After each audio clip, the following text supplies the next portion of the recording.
So this might irritate some people, but I'm not particularly fussed about all this, to be honest. Let me explain just by way of analogy. Think about the equity risk premium. Think about the proposition that stocks beat bonds. If you ask people, hey, do you think stocks are going to be bonds in the future? They'll probably say, to a person, I think they'll probably say, yeah. I mean, stocks are riskier, and so if you take more risks, you'll get more returns. Yeah, stocks will be bonds. Okay. Well, how do you know that?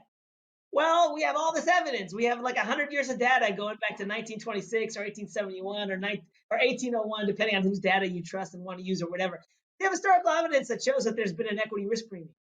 Okay. Well, how do you know that's going to persist going forward?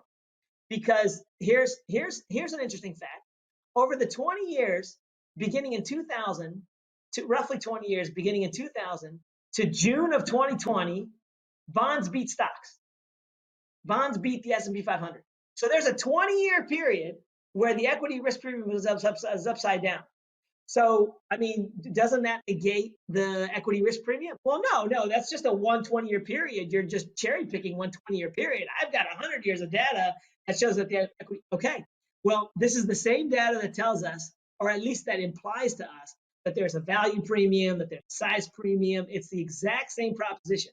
So why are we saying that the equity risk premium is fine, but all of a sudden value underperforms for 10 or 15 years and the value premium is gone, right? It's completely nonsensical.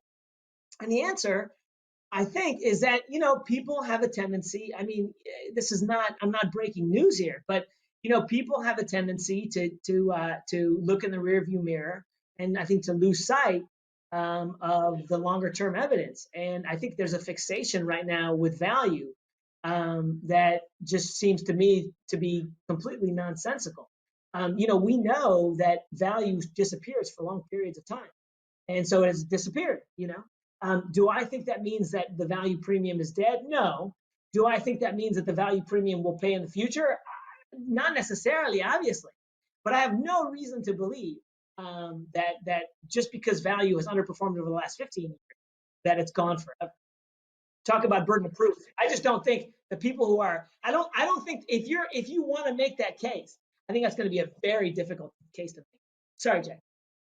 What do you think about the arguments about certain facts being completely different? Like, for instance, the Federal Reserve policy suppressing interest rates and people talking about how value does much better when either rates are higher or there's more inflation, or, technology has changed the way the economy works in general. And so, these technology companies have such an advantage that value companies aren't going to do well anymore. Do you think there's any merit to any of that?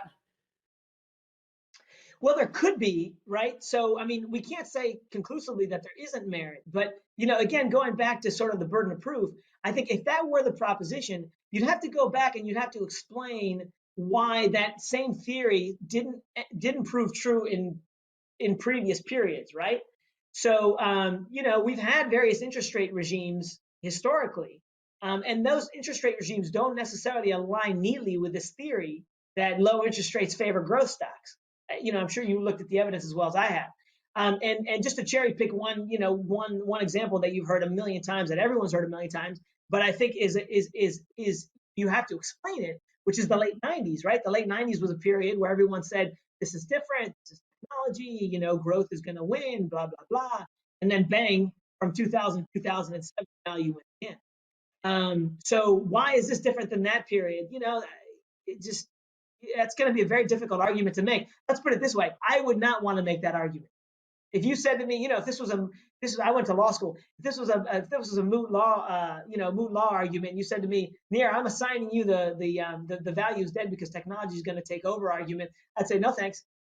I don't have enough evidence for that one.